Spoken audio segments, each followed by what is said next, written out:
guys. Welcome to another episode of Cocktail Therapy, the podcast.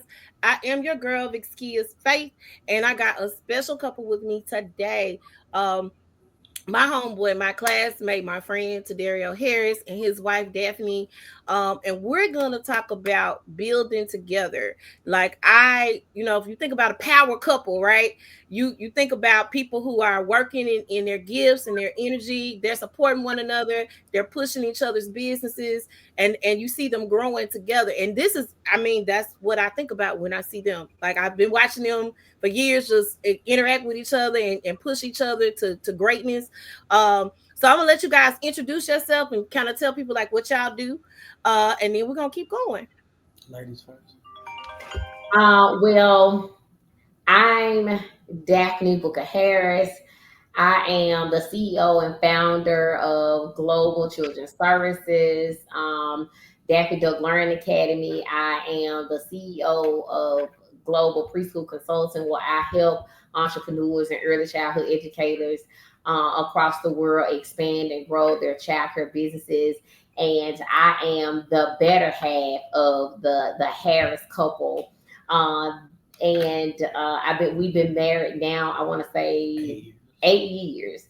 And we've decided that our vision is bigger than anything else that we could have ever embarked upon. So I'm excited to just have this conversation today about marriage and relationship, because that's everything that we do is built upon that.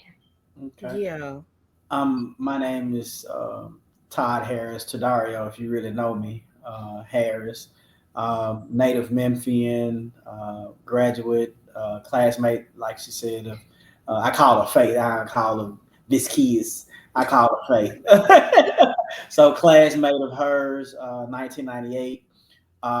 Graduate, University of Memphis, owner, operator of Metropolis Real Estate Services, Metropolis Real Estate Development, and of course, co-owner and everything with respect to the childcare brand as well as the childcare consulting brand. So, as well as we are the owners of Mayweather Boxing Fitness, Yes. our first franchise venture here in Tennessee. Okay. But Okay. That's it. So normally we have drinks because it's called cocktail therapy. I just got some sangria tonight because yeah. okay, Mm-mm. okay, I okay. just came and did that. I didn't tell y'all, so it's fine. That's fine. Okay, okay, all right. But that's what I have tonight. That's what I'll be sipping on while we're having this conversation. That's Um, cool. I want to start off with how you guys met. We met at work. To be honest, um, we met in 2012. I was operating in the capacity as a leasing broker Mhm. for commercial property, and Miss Daphne was the tenant of the property.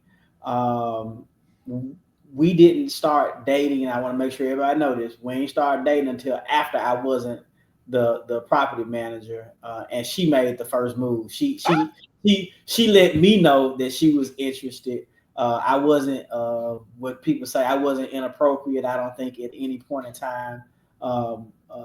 Throughout our business relationship. Mhm. And I think that's what she found different about me and attractive to me, is that I was never inappropriate with her. And then, she, like I said, she stated her case. She let me express her interest. And then when I got out of a relationship, maybe 6 months later or a year later or so, I asked her to go for a walk, and we've been walking and going out ever since. Okay, okay. Yeah. So Daphne, let me ask you this. What really attracted you, what was attractive to you about uh Dario? So the thing was, we were friends. We were Okay. friends, and I knew exactly what he was looking for, and I knew what I was looking for. Okay. But what attracted me to him, I could see his vision, right? He would tell me about what he wanted to do and the ambitions that he had and the things that he really wanted to do. Mm-hmm. And then one day he called me and said, "Friend, I need you to do me a favor." And I said, "Okay, what is it?" He was like, "I need a tenant. I need you to be a tenant, but not really be a tenant." And I said, "Okay." He said, "But I want to show you first, right?" So I said, "Okay." He said, "Meet me at the property." So he sent me the address and I went over there and he showed me this property. We went to the property and he said, "My dream is to have this on the property, to build this and to have this." And he started sharing his vision with me. And in that moment, I could not only listen to his vision, I started visualizing his vision. And I said, I can see what he wanted. And then that's when it hit me. My grandfather told me, when you meet a guy and he tells you his vision and you can actually see it, mm-hmm. then that is the person. And that's when I looked at him and was like, oh. Like, oh. Because I could see where he was going. And I'm like, oh, I was just excited. So I didn't know how to really share that with him. So I just said, I waited a few days and I called him back and said, well, instead of me being a pretend tenant, how about I be a real tenant? How about I invest in where you're trying to go? Wow. And so that's how, in that moment, I knew that it was more, because I could not only listen to his vision, mm-hmm. I could visualize it. And now that place where he told me that with all the things that he's going to do, we own that whole block. Okay, buy the block. Whole block. And he told me that he was going to buy that before we was even a thing. That's good. Wow. So Tadario, what made you say, this is my wife, this is my queen, this is who I'm about to what made you say this it's her? It's crazy. And I know people gonna listen to this and be like, what? It was that's all it was. So so growing up in an urban environment, I'm a 80s baby.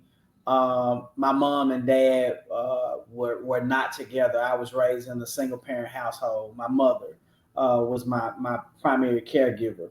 Mm-hmm. But as I grew up, I would have those opportunities to meet my dad and see my dad throughout the years as an adult growing up. As a youth growing up. Mm-hmm. And it was my 18th birthday. It was around my 18th birthday that we were at. I saw my dad outside of the main library, which at that time was over on Cooper by Central High School.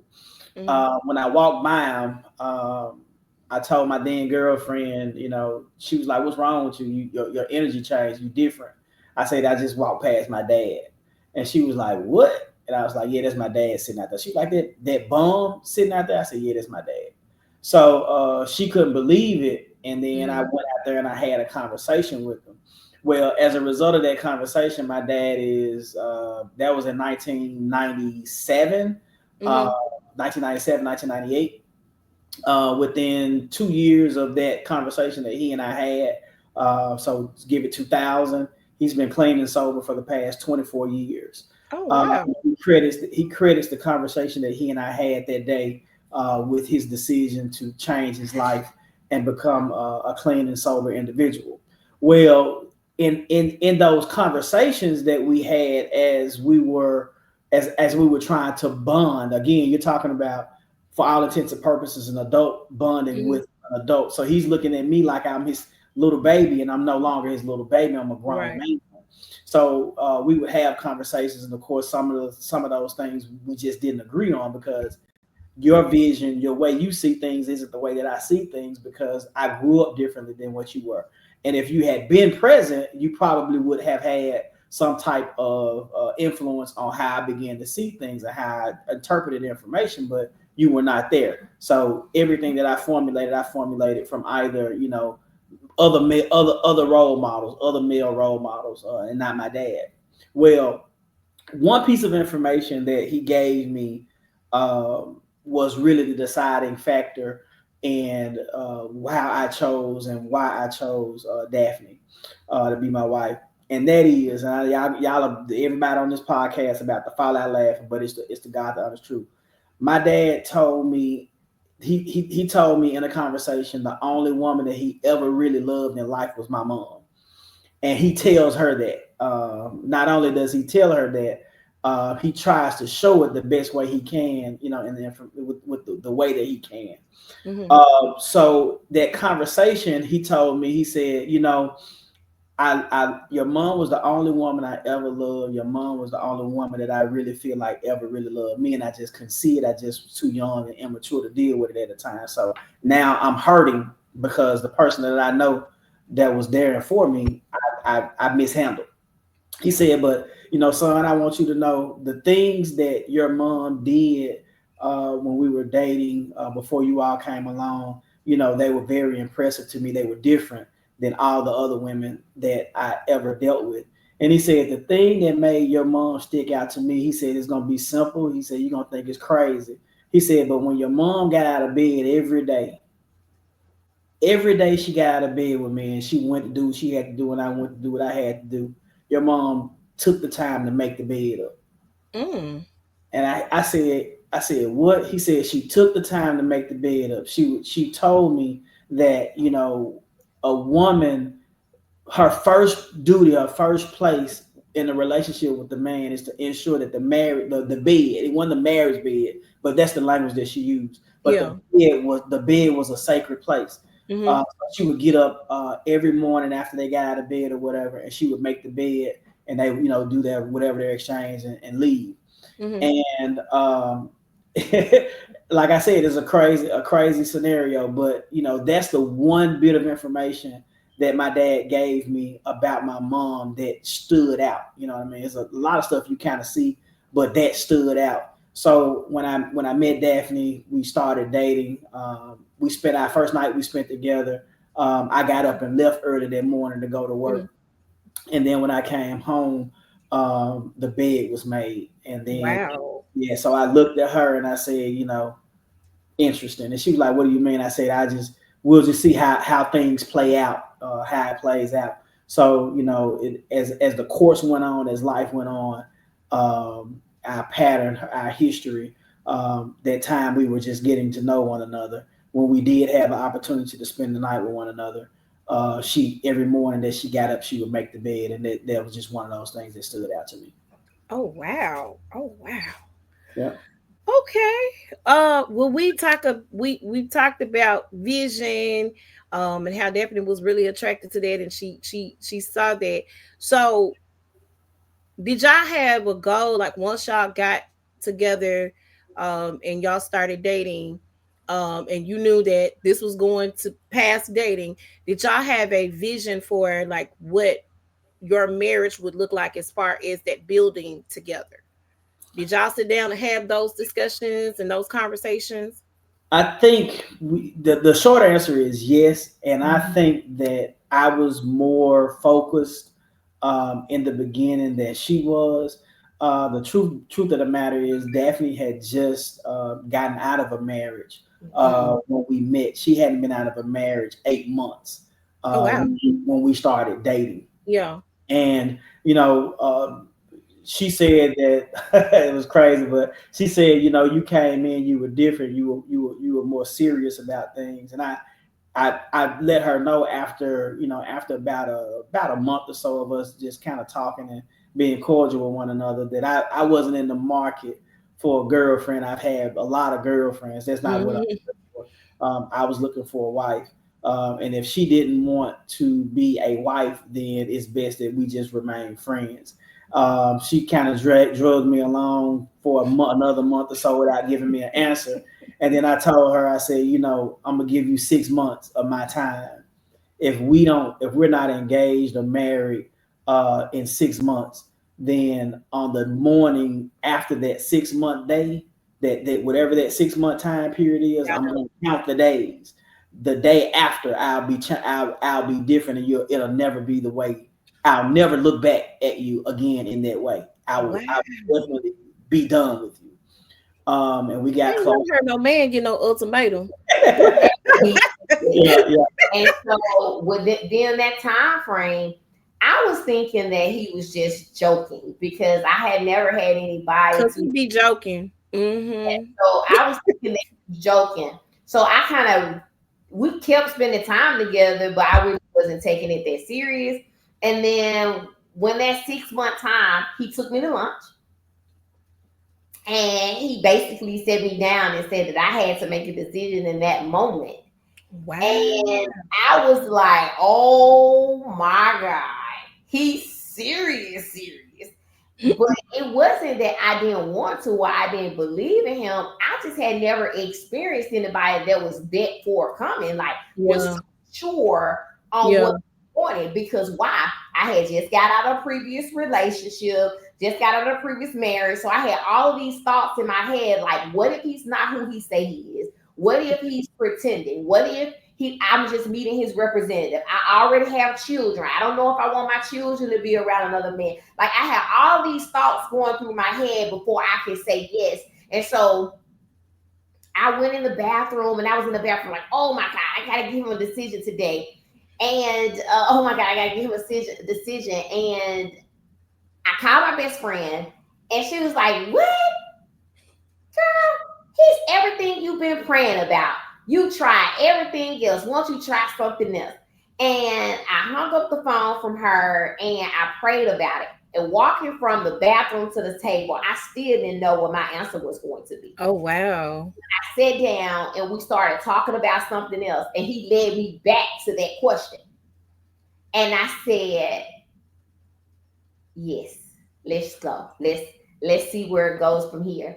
And we've been together, we got engaged, and we got married and all that stuff. And from that point, he was always more serious than I was, because I'm a girl that came from the hood. I'm a girl that came from, I didn't have anybody to show me the roadmap to business. Mind you, my husband went to school for business, okay?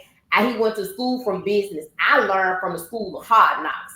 And so we had two different perspectives on what business looked like and what that consisted of, right? I learned from the hustle mentality. My husband, like, we got to create a strategic plan. And so first, he had to work with the person that was within and help shift my mindset. So he knew that I was a strong Black woman, and he couldn't tell me exactly how it should be done, but he had to show me how it should be done. So he would pull out chart papers at the beginning of our relationship. He would pull out chart papers at home and put them across the wall and explain to me and give me examples of why we should pay our bills on time. Why we should pay our bills on time? Because for me, I came from the hood. I came from the projects. When we got our utility bills, my grandmama got an extension on the utility bill. Yeah.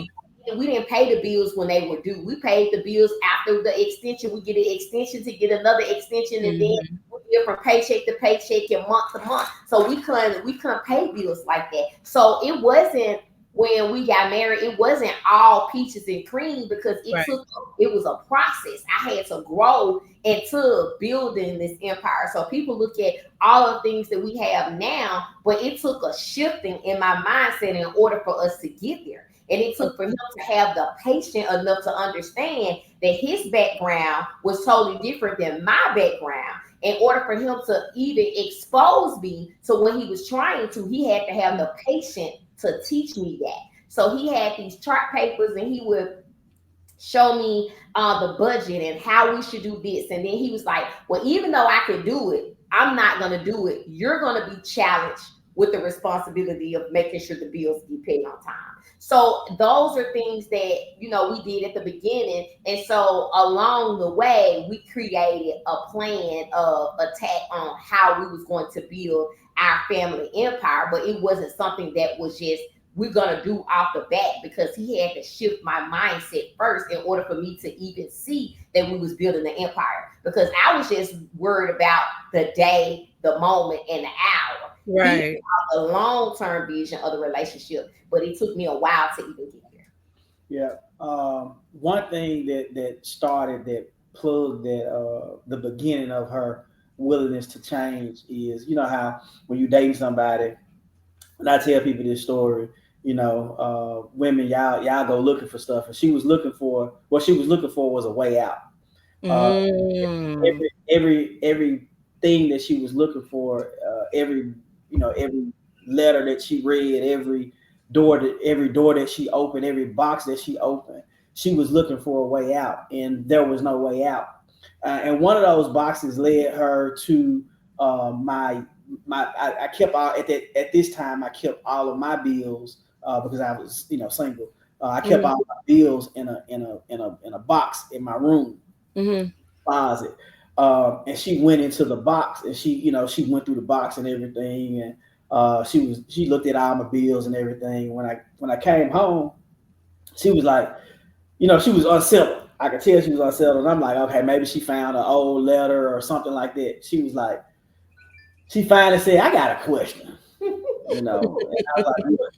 She was like, I went into your room and I found something. I started laughing. I said, I was wondering when this was gonna come up. I'm thinking it was gonna be, an old love letter, something I just didn't know was there. And she was like, no, it ain't got nothing to do with it. I read this stuff. I threw all it out a couple of weeks ago. It's gone. It's been gone. Yeah. I know who those people are. He said, but all your bills got minus signs in front of the number. What that minus sign mean? And I started laughing. I said, when she asked that question, I felt like she was ready to receive the information. And I said, the minus sign in front of all of my bills means that amount of money that's behind that minus sign is what the particular bill has as a credit, or what that particular company, if I was to call them and tell them to send me a check, they would send me a check for that amount, because that was the amount that was just being held in their on my account for what that bill was. And I was like, so that's a credit amount. She was like, you got a credit on all your bills? Like, she looked and she was like, you got like 10 bills in there, and all of them got minus signs in front of them. I mean, every one of them. And they not small minus signs, they minus signs of a couple $1,000, $3,000. I was like, yeah. I said because I'm in real estate, when I get some sums of money, I have to pay my bills up in advance. Yeah. So that when it gets rough and it gets dark, I buy myself 6 months, 8 months, a year or so of being able to have a rough patch, but still never having the experience of being, delinquent on any of my bills and my credit and stuff being affected. So that was the beginning. That was the beginning of the conversation of wealth and taking control of your financial destiny. That was the beginning of that conversation. That at that moment right there. Wow. So and I see this because we see all these relationship gurus and all these people that talk about certain things. Had there been challenges in your previous relationships to where you may have tried to possibly show the person that you were dating that you might have been a little serious about, not somebody you was just dating fun, but you might have been a little serious about? Had you ever tried to show them something different and maybe they didn't receive it? You want to answer it? For me, it was I did try to show in my past relationship something different, and that person did not receive it, because I was big on making sure I had a relationship with banking institution, because I came from the banking industry. So I knew how important it was to have, a banking relationship. And so for me, that was big, because I felt like, every adult should have bank accounts. You should have, that. And so the person that I was with felt like going to a check cashing place, was okay. And putting their money. Not the one with the business degree. Not him. But no, not him. Yeah. And so I felt like, that was a red flag to me. Like, you want to go to cashing places and have your money on these little cards so you can get paid early. All that stuff was kind of insane to me. So me being able to adjust in this relationship, it wasn't that hard because I knew that I had to have a financial relationship with a bank, and I knew that savings and all of that stuff stayed apart. I just didn't know how important building finances would be to building an empire.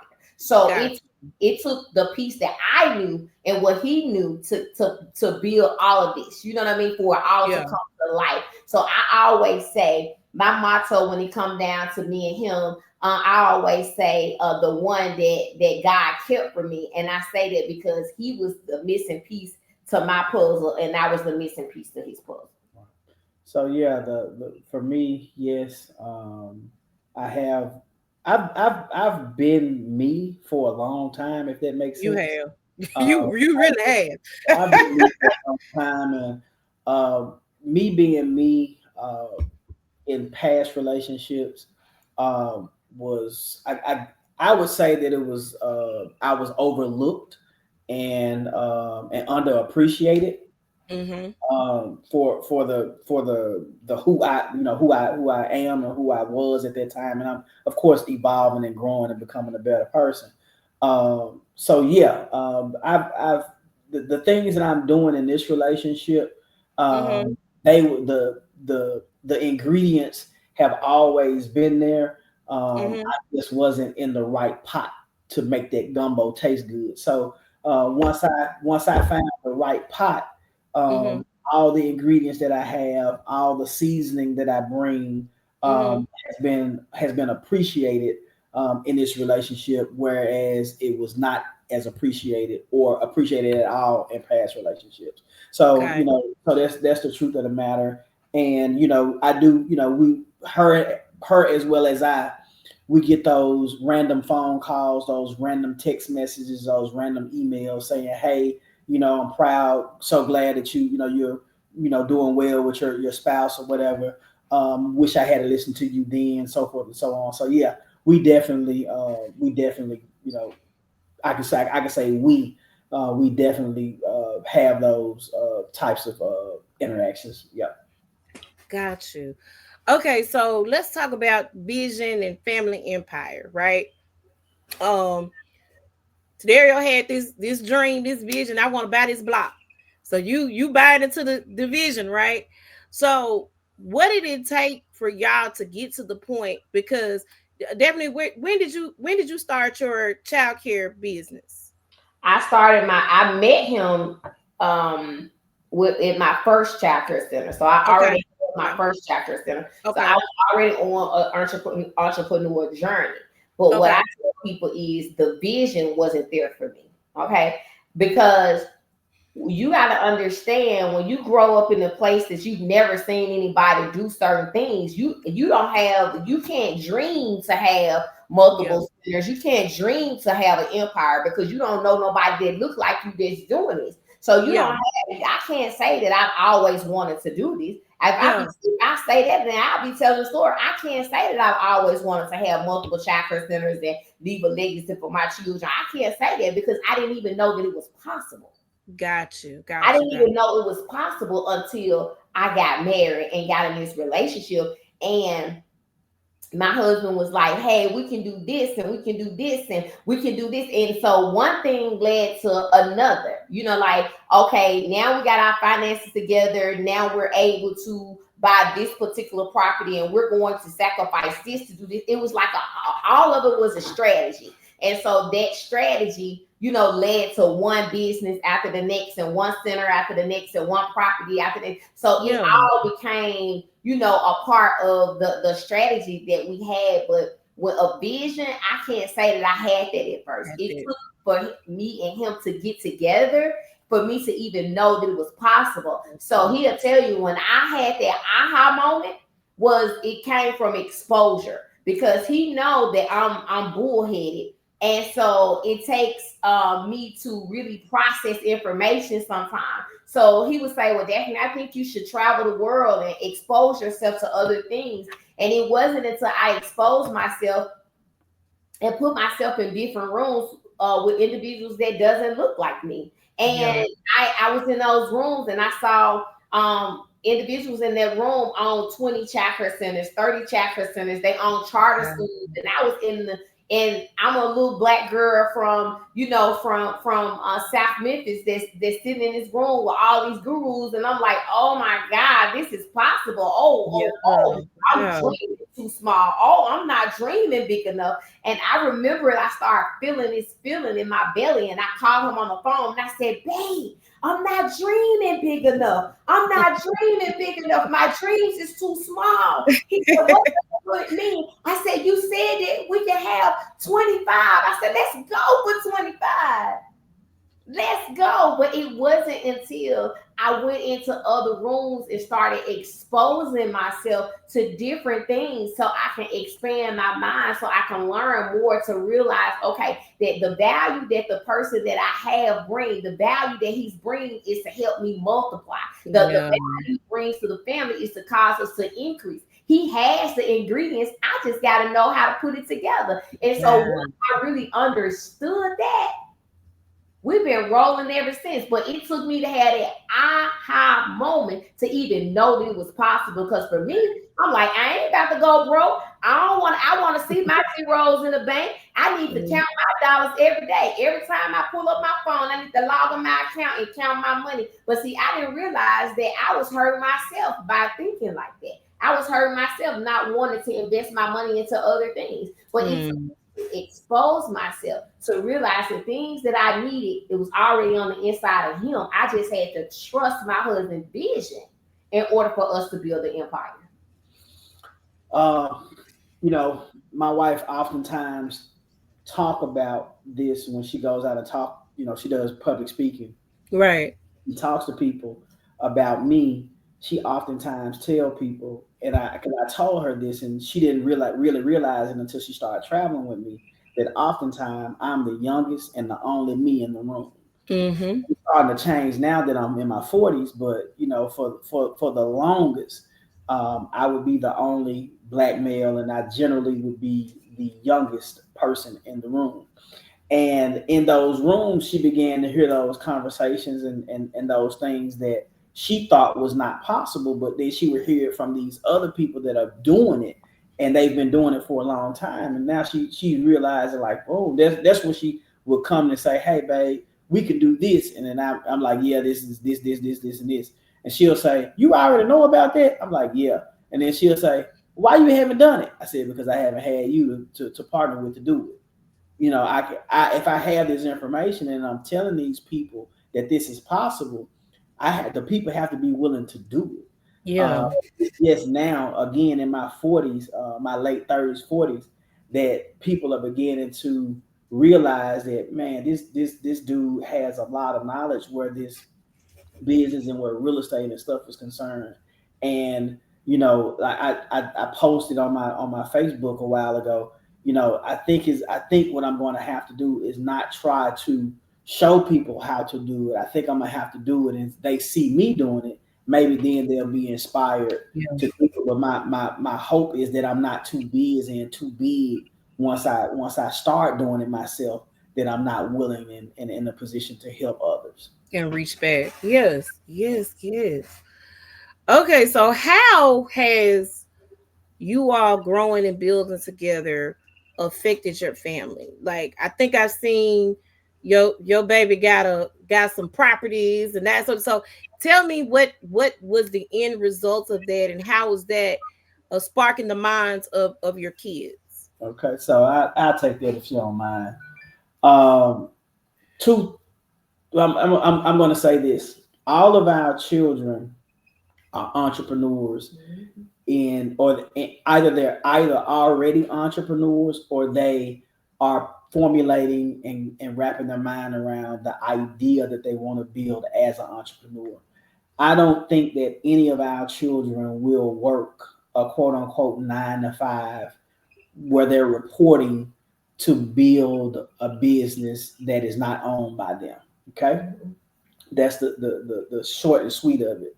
The the more in-depth aspect of it is we purchased a building a couple of years ago that was in the seven figures. And we purchased that building after a conversation between our oldest and our youngest. Our oldest and our youngest. At the time, she was 25, 26, and he was 11 or 12. Okay. We went and took a look at the building, walked through it, and on the drive home, they were asking questions about the operation as it currently stood. And they literally, between the two of them, dissected, did quick math and everything, and asked us at that point to go ahead and buy the building. That building is 14,000 square feet. It sits on 3.5 acres of land, and it's licensed for over 300 children. And that business alone, when it's at capacity, will employ 40 to 50 people in that one building. So when you look at the math of it, the aggregate of it, that one building will put us in a position to be 50% out of the category to be classified as a small business. Once you have 100 employees, you're no longer considered a small business. One corporation, right? So that one building, once we build it to capacity as far as the enrollment is concerned, will give us 50% of the way. And if once we build it plus what we already have, we'll be well outside of the small business category and be able to be classified as in a different classification of business where the government is concerned. So yeah. So our children, they won't work for anybody, and their mates, the people that they're choosing to be in relationships with, either are building as a part of our family empire. They're either quote unquote employed with us, or they're helping the person with whom they are coupled with to build a business outside of the businesses that we have now. So our oldest, she just got married. We're super proud of her. She's going to take over. Her and her younger sister are going to take over the childcare business when as we grow up and grow old and grow out of it. They're going to be the ones to take care of it. She just got married. She married a awesome young man who is going down the road of he's right now a career guy. He's a firefighter, but he's taking all of his money that he's saving and putting it into the stock market and doing real estate as well. Yeah. They got married in November of 2024, and last Wednesday, almost a week ago, they purchased their first home. Wow. Yeah, so they're renovating their house to move into, and they thought they were coming back to our house. I was like, no. No room in the end. I'm gonna go out and find you something. So I found them something. They bought it, so they're moving into their house probably by the end of the month. It's a guy who you knew him as a little boy. He is working in the fitness industry along with his older brother Ray. And our plan is to turn over the Mayweather Boxing Fitness business to Ray, and hopefully by the time we turn it over to Ray, there's enough pool of resources there to where if the guy wanted to get his own brand, one of the franchises, he'll be able to do so. And then Oriana, the youngest daughter, she's going to work with her older sister. She's already said that, and so she's working on a daily basis in the childcare. So she's learning the operation of childcare from the ground up. Yeah, because she's homeschooled and she goes to school, and the rest of her time she works hands-on in the school. Wow. That's in awesome. Orlando, the youngest just had his birthday Saturday, the 1st of February. He's 15. He's going to go into real estate and construction. And I tell anybody, all of them. I even tell the older ones to their face, y'all think y'all doing something awesome. You haven't seen awesome until you see your little brother. Your little brother's he's gonna make all of you all look like y'all dwarfs. And I make sure I state that, and I let him know that I believe that because I really, really, really do think that all of my children are gonna be successful. But I think we haven't seen success until we see him do what he ultimately will do. Because at 15 years old, he can appraise a property by just looking at it and tell you whether the property is good. I wanted this property because it was by a lake, and I was looking from an aesthetics like it was beautiful. Oh, it's by a lake. Oh, it'll be a great property to have to market because it's by a lake. And so he was like, "Mom, do you know what's wrong with this property?" I'm like, "No." I said, "It's by a lake. What you talking about?" And then he said, "Well, I could tell you 10 things. Was it 10 things? I could tell you 10 reasons why you shouldn't buy this property." Wow. And I said, "You give me 10 reasons why we shouldn't get this property, then we're not going to get the property." He ran off 10 things. And when he told me about the property line was too close to the water for safety, I just closed the front door, went and sat in the car, and I didn't want to talk no more that day. He said, "You done messed up my dreams and hopes." So it gave me 10 reasons, but the reasons weren't just things that it wasn't all because of he was looking at the aesthetics. He talked about the restructuring the house. He talked about how the house was structured, the pipes and that. Like he talked about things like that, and I'm looking at him like, "You're 15." Wow. And so when we say that he's gonna be like, his mind is way different than the other children because he sucks up everything that they do and what we do, and then all of the things that he read online. Right. So it's like on steroids because he know a lot of information and he's just 15 years old. Yeah. He looked at their property, Faith. I mean, he looked at their property, and I just listened to him. I just stood back and I just listened to him. And the thing that I knew I wasn't going to buy the property based off of the conversation that we had in the house, he and I had in the house, but he had to prove it to Mom. But the thing that jumped out to me is something that I didn't consider is he told me in the house, he was like, the reason I don't think this is a good buy, he talked about the property line, but he said, insurance on this house is going to be high because it's so close to the water. And because it's so close to the water, you're not going to be able to, any family that you would get here with small children wouldn't be a good investment because it's so close to the water. And he said, then if you think about that, if then that's going to make you be geared toward an older person because the older person that has older children, they'll probably look at the house. He said, but the older person isn't going to want it because they got to go upstairs to go to bed. And he said that, I was like, done. And then on top of that, you got the water behind the house. If it rains and it floods, you gotta get flood coverage. So it's a whole nother separate insurance. He was 50. He was like, he broke it down like that. And so when he did that, I realized, he's on an entrepreneur journey and his mindset is different. He always tell his friends, "Yo, you gotta go to work, man. You gotta go to work, man. We work for ourselves." So he don't understand 9 to 5 or 8 to 4. Like he don't understand that. Yeah, because he's been taught well. Yeah, so it's interesting to get them together. And like I said, we involve our children in all decisions, business. We want them to be a part of every decision where business is concerned, because ultimately, when our head get cold, it's going to be, if they're still alive, of course, it's going to go on to them, and we don't want to buy something that they're going to view as a problem. Yeah, absolutely. So one thing I want to share that we did not talk about is when you asked us about the children and the part they play. Everything relative to the business, we sit down as a family and we create a plan for it. And everybody has a role in each business. Wow. Everybody has a role in each business that they play.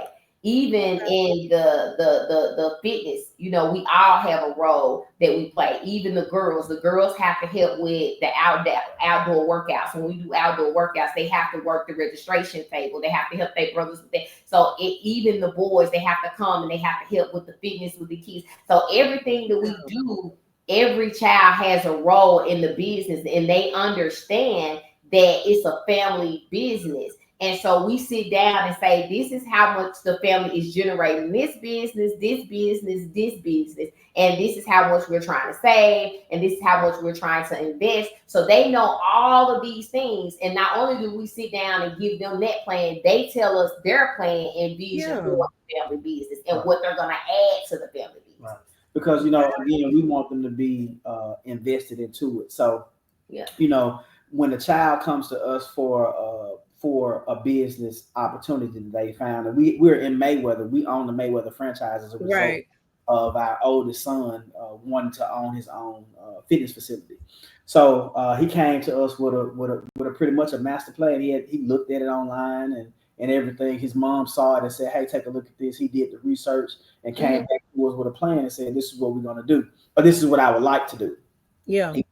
We knew what we had to invest into the business and everything. Not only that, as she stated, each of his siblings, you know, are members of his studio.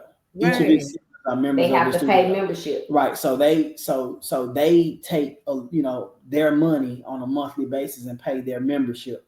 Not only that, you know, they all have, like she said, a role in the business. So there is no such thing as that's for the girls and this for the boys. Right. All of this is ours, and we all contribute to some degree with the success of the business, the various businesses. So like she stated, the young ladies, they work on the fitness business in the sense of customer service. And then the guys, the boys, they work in the childcare business from the sense of operating outdoor programming that we do that require male presence. Anytime there's a construction project going on with the centers, they are generally involved in it from either a project management standpoint or, you know, paying vendors and or going to get materials and everything for those jobs.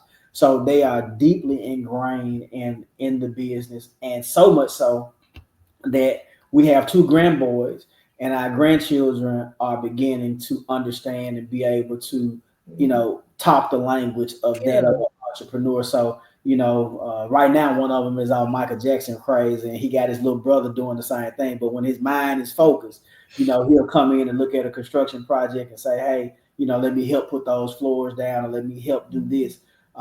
You know, let me run and go get this material, go get this hammer or whatever." So, you know, we try to expose our children to everything, every facet of the business. And I think that's one of the biggest things that my wife and I talk about. And we promote on the House of Harris, which is our brand that we're building to promote couples doing business with one another and building business, making it common that, you know, as a couple, you come together and you co-build businesses.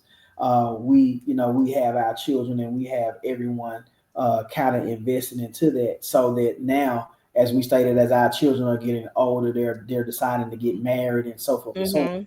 They are choosing mates who believe and who have been indoctrinated with the way we see things. And I think it's going to be a powerful, awesome thing to come about. So, you know, we're talking, it's just us two, but we're talking 7 other households potentially that's affected at this present moment, our 5 children and our 2 grandchildren. Yes. So let me, and we're in Black History Month. And I know we had to create businesses in our communities back in the day because we couldn't walk through front doors and we couldn't shop in certain areas and we couldn't participate. Do you think that we would have been better off if we had to continue the legacy? Because, you know, let me hear me out. I see a lot of the mom and pop stores that we had in our communities now going to other races, right? Nothing Mhm. wrong with that. They entrepreneurs, they doing it and they understand. I think all the other races, there's been a complaint about maybe the Arabian community or the Asian community coming in our neighborhoods and selling to us, the consumer. Whereas those stores that they may have taken over might have been owned by your Uncle Charles or by Nana or whomever. And what happened was that we got to the point where we're just gonna sell it. We don't want to put up with it. We don't want to deal with it. We're gonna get rid of it. So how important do you guys think that us cultivating a culture within our community that pushes entrepreneurship and also a sense of community? And if we had have continued on that track instead of when the new generation, got up and started selling stuff off, and we had kept those things in the family in our community. Well, it's so funny that you would say that because my husband will tell you how passionate I am about building community and making sure that we keep things within our community. And the reason why I'm so passionate about that because of basically what you said, mom and pop, right? I think about when I grew up, my grandparents owned a child care center when I was a little girl. But when I became an adult, they no longer own that child care center because no one in the family wanted to keep that tradition. No one wanted to keep it. They all was like, well, that didn't work for daddy, that didn't work for mom, so we don't want to do it, right? And so what we decided to do is break generational curses by making sure that we teach our children about entrepreneurship. Yeah. Let them understand that your parents work hard to build these things, right? To build these things and how attractive it'll be for you to keep it going. But what happens in our community, we're taught that when your children ask you for something, you say, well, I don't have no money for that. I don't have no money for that. I don't have it. So your children grow up to think whatever you do is not that important because every time they ask you for something, you ain't got it. You don't have it. All they see is the struggle of you standing in the store late or you're working hard, you stand out, you gotta cook the food, you gotta stock the shelves, you gotta greet the customer. So to them, what you build for years is a burden because that's what you portrayed it to be. So it's not attractive for them to keep it because they don't want it to be a burden on them because they saw that it was a burden for you. And every time they ask you for something, you say you don't have it. But because you have the mindset of I'm gonna put it in my savings for later, and then you die, your head get cold, and then you have this saving. Your kids don't even know that you have it, and then they blow it all in 60 days. For one, they didn't even know you had it. Two, they don't value the thing that you work for because you didn't show them how important it was. And so that's why mom and pop die in the community because we're not open to saying this how much money this grocery store brings in. I bring in 7 figures on this corner, but I'm going to take everything that I have in my mind and create a system. We can't build generational wealth and we can't pass it on to our children with the information being in our head. Yeah. In the community, we have to create a corporate mindset where we take everything we have and put it in a system, in a process. See, our community, it's all in our head. So when Grandma Miss Ida May died, it goes in the ground. Nobody knew how she patted those hamburgers to perfection because she didn't have a process in place.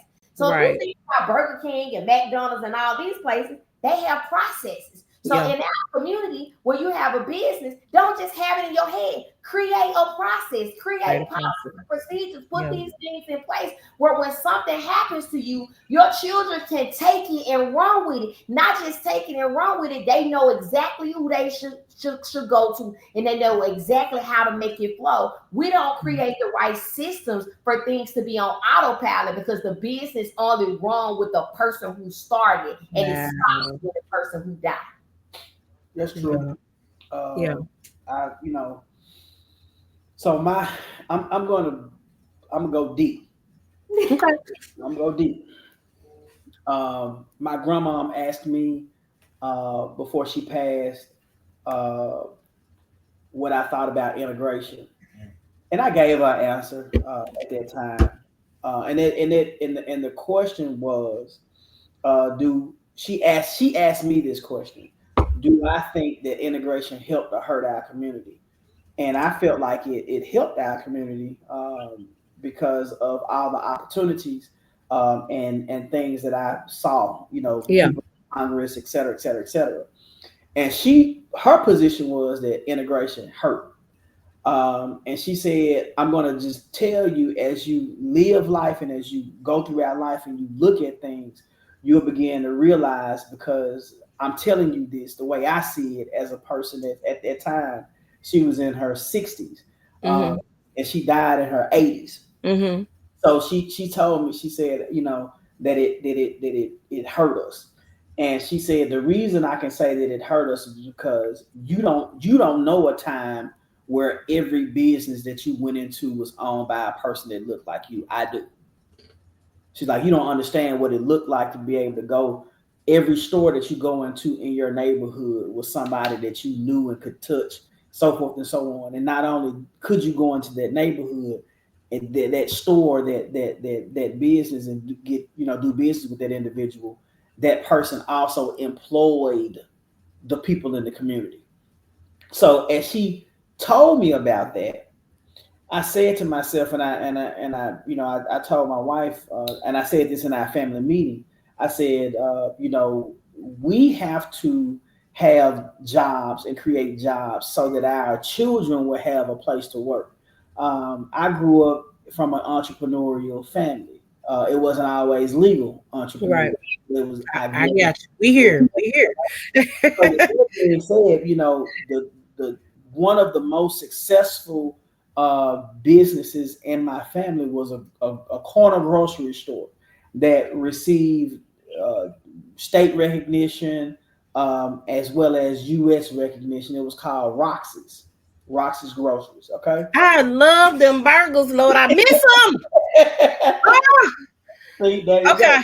That was my aunt and my uncle's Okay. business. So I had an opportunity to learn the grocery business and entrepreneurship through Roxy's, and my other uncle, Andre and Maxine. They were married at the time. Maxine's Groceries. So I had Mm-hmm. an opportunity to see that on it was, very small granular level, but I came from a culture of having a business to employ, if not people in the family, the community. Yes. I am 44 years old. I've been black a long time. A Uh, long time, all your life. and I can say, I talked about earlier, that oftentimes I'm the only me in the room and I'm the youngest me in the room. And Mm-hmm. I can tell you, in the rooms that I travel in, that I circle up in now, Mm-hmm. you'll be surprised how many conversations are had by other communities that say to the people in the room that look like them, other demographics, that we need to help the black person become more of an entrepreneur and more black wealth. I mean, they say it on public stages. They not only do they say it, they're beginning to direct funds in that way, because Right. they realize that if they don't do it, if they don't help, the social ills that we have in our community are going to grow exponentially, and they Mm-hmm. are the ones in the position to do so. Now, I know that's going to sound like a crazy statement, but that's the truth. I'm telling you what I've heard Right. on on stages where everyone in the room is a millionaire. Yeah. Everyone in the room is a millionaire. And I hear this gentleman stand up and say, "Hey, we have the people in this room are successful, but we need more of them." And that person did not look like me. He did not have my hue. She did not Yeah. have my hue. So I will say that other communities are beginning to have that real conversation about building black wealth, because they realize that we have had a hard time in this country for so long, and they, in their abilities and in their position, they're willing to do something about it and willing to Yeah. put money behind it as well. So if they can't throw money behind it, they'll put their resources behind it.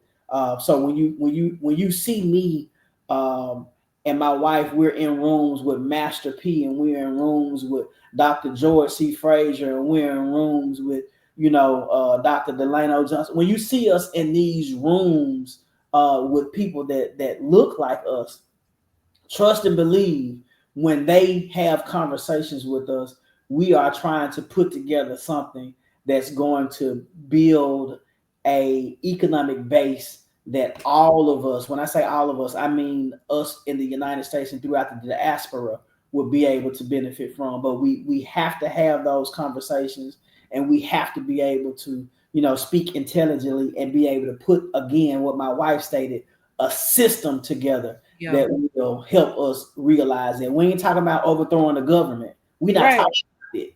We're talking about having an institution of government in our communities that can create opportunity and can cure the ills that our community first faces, not other communities. Right. So this is my last question. Um, I hear a lot of times people have been tossing around the word submission, like Mhm. all over the place. Like, and a lot of times when I hear guys speak of submission of the wife, they don't talk about the other part of the submission of the husband, because y'all, they have to submit. The husband has to, in the Bible it says, submit unto your own your husband as he submits unto God. Right. So my question is for you guys, uh how important did that role play for you all? Actually, first of all, I want y'all to define submission, number one. And number two, how important did that role play in you guys coming together and actually building with one another? Um, great, great question. Submission is yielding to what is right in all forms. If you can't yield to what is right, and it's a clear definition of what's right, you can look Yeah. at there are no situations where there is no right and no wrong. It's a clear answer of what is right. Yeah. If you submit and you do what is right at all times, no matter what the result will be and how it affects you, I think that you would be able to understand and appreciate when it say what you just stated, submission to God, seek what's good to God and not what's good to you. Yeah. I tell my wife, and I said this to her, I'm gonna make it real easy for you. I'm not gonna. This is what I'm going to be. I'm going to be this.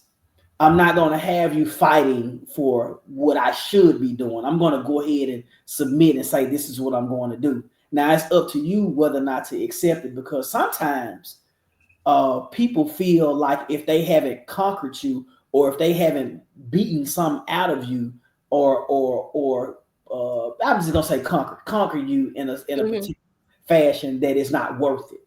That you're Right. too easy. You're too Yeah. easy going. So there have been times, there have been situations where I've been accused of being too nice. But I like I tell my wife, I said, baby, if I wasn't nice, then what would that bring? That would bring chaos and craziness into our Yeah. household. Yeah. So in order to submit, I had to first submit to me. And submitting to me was that I feel, and I told her this, submitting to me was doing the right things by my family, no matter Right. how it made me feel. I tell her a lot. I say, babe, inside of me is another person, and that other person is struggling to come out. But Allah, God has kept me at a point to where I've been able to keep that other person at bay, Yeah. because I'm seeing the benefit of me sitting on my flesh and not allowing my flesh to take over. Yeah. So I said to her, I I defined what I was going to be as a husband outside of what you was expecting as a husband. But I need to know from you, what can I expect from you as a wife? Gotcha. And so when we had that conversation, she was like, I never, the first time I asked her that question, she said, I never thought about it. I always thought about what I wanted in a husband, but I Yeah. never thought about what I was going to give in a relationship as a wife. So, I don't know if I answered the question, You but did. I think I, you did. yeah, I think that the first order of submission is not to something outside of you. It's the submission to you. You got a lot of people around here going around, walking around with diabetes, high blood pressure, etc. And they eating, God knows, they eat all the things that's going to contribute and exacerbate their problem. Right. They talking about, I'm not gonna submit to a man. I know you're not gonna submit to a man. I know you're not gonna submit to a woman because you haven't even submitted to you. You won't even listen to yourself. You won't even Right. listen to your body asking you not to eat it. So Right. when I broke it down to her in that way, she understood, and then we began to see a lot of difference because I'm Muslim. I practice Islam, Hmm. Christian. So all of the definitions and people that she all her friends, all her family, girl, he gonna have you covering up. You ain't gonna have to talk to nobody. You can't eat no pork. You ain't gonna be able to eat no meat. He gonna be doing this. He gonna all these things. So she came into the relationship with that in her mind that I was gonna Right. be this way. As much as she tried not to hear it, she heard it. So anytime I did something that looked like it was gonna go that way, she was on top of me, like fighting me, fighting me. I said, "What are you fighting me for?" And then she finally told me why she was fighting me.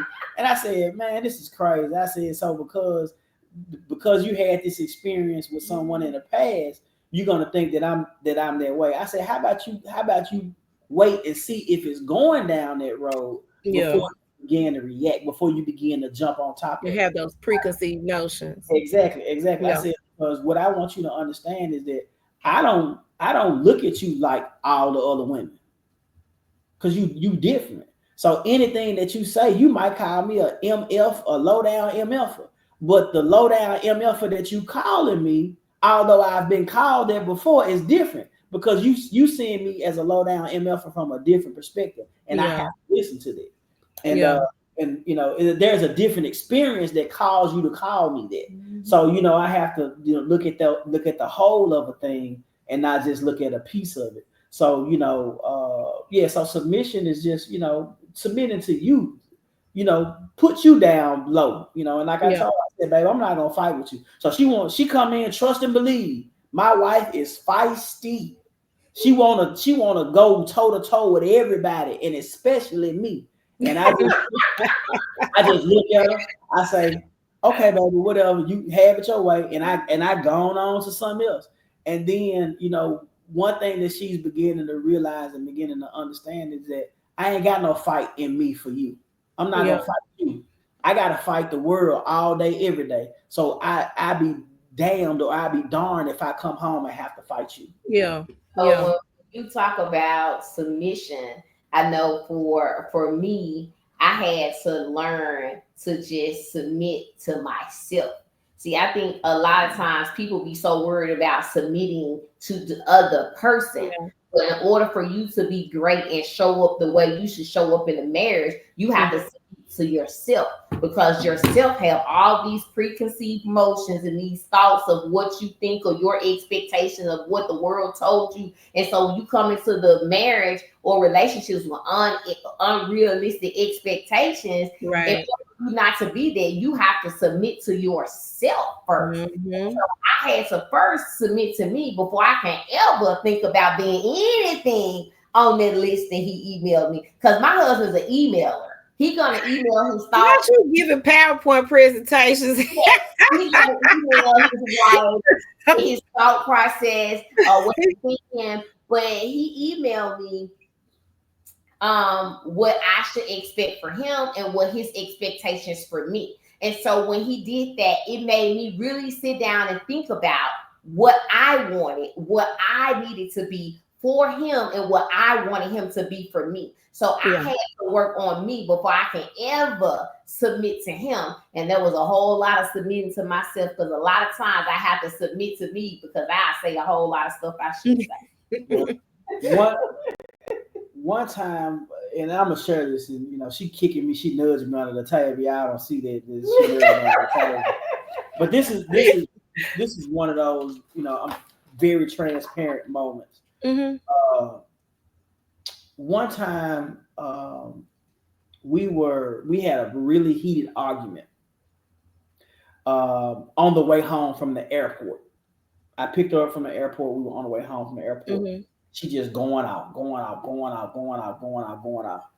And in the going off, she said, I hate when you have me waiting on you to come pick me up. That's why I gotta have my own car. I don't never want to be waiting on a man to come pick me up. Because when I was with such and such and such and such, that's how it would be. And she said that, and I let her get it all out. And I said to her, I said, sweetheart, she said, what? I said, you do realize that I'm not that person. I said, you do realize that this is different. And she was like, no, it ain't different. You got me waiting. And I said to her, I said, do I have you waiting? Or am I asking you to do something that will make it more convenient for both of us? And she was like, what do you mean? I said, you get upset with me when I pick you up from the airport when I'm not right there by the curb. And she was like, yeah, I get upset with you because you're not right there by the curb. I always got to wait on you to pull up or to circle around or such and such, whatever it is. And I said to her, I said, do you realize that as a black man sitting in the airport arguing with a police officer can get me killed? And she looked at me. I said, what you are upset about could lead to my death. Yeah. I said, when you simply, all I'm asking you to do is to take me out of harm's way. She was like, how do you figure that you're in harm's way? I said, because if I'm standing there arguing with the officer about me moving, and they feel like what I do with my hand gestures or something is a threat, they could potentially shoot me. You can't say that it couldn't happen because it's happened before. Yeah. She looked at me. She said, I never thought about it like that. I said, so when I ask you as my wife, when you come off the plane, because keep in mind, it's hundreds of other people getting off the plane. Right. I ask you to not be, because, she flies Delta, she's first class. Okay, first class. Yeah. So she flies Delta. So, those Delta flights, it's like 3, 4, 5, or 6 of them all come in at one time. Mm-hmm. I said, Daphne, rather than you waiting right at the Delta entrance, if you look down the walkway, or if you look up the walkway at the beginning, if you at Spirit or if you down there by United, do you realize there's no traffic up there? I said, so if you would just simply reroute yourself, walk up that way, I could be on the side of the curb waiting on you right there, but I can't be on the side of the curb waiting for you in all this congestion. Mm-hmm. And she looked at me. When epiphany happens with her, there's no verbalization that I've right. Just there's this awkward silence. Yeah. And in that awkward silence, she just looked at me, and she looked, because again, I'm a visual person. I had to take her back. I spent back around and went back to her, and I showed her the congestion. I said, that's what you see me not being there, but you don't see me trying to get to you. And if you would just simply walk up the way, it'll be easier for me to get to you than me battling trying to get into this congestion to get you pulled out of it. Yeah. She looked at the congestion, and she looked at the people, how the individuals talk to the people that are sitting there waiting on their mate. And she said, oh, I never noticed that most of the people that ignore them, they white people. She was like, I ain't never noticed it. She said, if they're female, if they are black, they're generally black females. the black men that I see have this interaction, they just get on out and go on around. She said, I never noticed that before. Yep. Yeah, so that's what I'm battling, which is different from what you see. But that's my reality. So if you would be so kind as to just simply walk up the way, I can get. If you look up there, it's nobody up there. Yeah. I could swoop down there. I could park, sit probably 10, 15, 20 minutes, no issue, because I'm out of the congestion. Out And of so congestion. from this point forward, when we travel out of the country, or when we're traveling apart, and I'm responsible for picking her up, she makes it a point to get out of the congestion so that I can be there waiting on her. So I submitted to the situation. Exactly. Yeah. Come on, submission. Yeah. It took several years of me being fussed at for her to make the statement, because I would have never connected the fact that the reason she's adamant about being in this spot for me to pick her up is because her expectation was for me to be present when she arrived. That was never communicated to me. Yeah. I'm thinking that once you come out, I can swing around and get you. It's no problem. Yeah. She want to come out the door, get in the car, and leave, and that didn't work for her. That didn't work. Yeah. So there's just a little tidbit of just being married, and the types of conversations and work that goes into being married, from childhood traumas, experience, etc. You bring all those things into a relationship, and you just have to have those open and honest and candid conversations, because you don't know what that breakthrough may lead to. Wow. Well, let me tell y'all something. I learned a lot tonight. I did. I thank you guys so much for agreeing to join me this evening. I want to have more conversations with y'all, but I know we got to cut off. We gotta go. But I thank you guys for joining us. How can they reach you guys as business? I know y'all got a lot of them, but how can they reach you guys to discuss business, or if they want to get a commercial property, or they want to enroll their child in child care, or they're interested in even opening up their own business? How can they reach you guys? So anything relative to reaching Todd and I, we spoke earlier about our brand that we have together that we do as a couple, which is called the House of Harris. And you go to thehouseofharris.com. Okay. And we have an Instagram and Facebook. It's simple, the House of Harris. And under that brand, that's where we do all things business and all things relationship wise, because it took us a lot in order for us to be able to build all of this together. And I would love for individuals and couples to just really understand that in order for you to build something, you have to be able to communicate and work together in order for you to build something together. Yes. Awesome. Well, we're also on LinkedIn for those individuals that don't use Facebook or IG. We're on LinkedIn under our individual names, Todd Harris and Daphne Booker. All right. Well, thank you guys again for joining us. Y'all make sure y'all support these black businesses that they got going on. Go get a membership at the boxing studio. Go get some real estate. Go enroll your child in child care, and so on and so forth and such. Y'all make sure y'all support them. Thank you guys again for joining me. I'm very, very honored that y'all came on. And we'll see you guys soon on the next episode of Cocktail Therapy. Make sure y'all are following the page, Cocktail Therapy, the podcast, over on Facebook and on YouTube. Thanks. Bye. Thank you. Have a good one.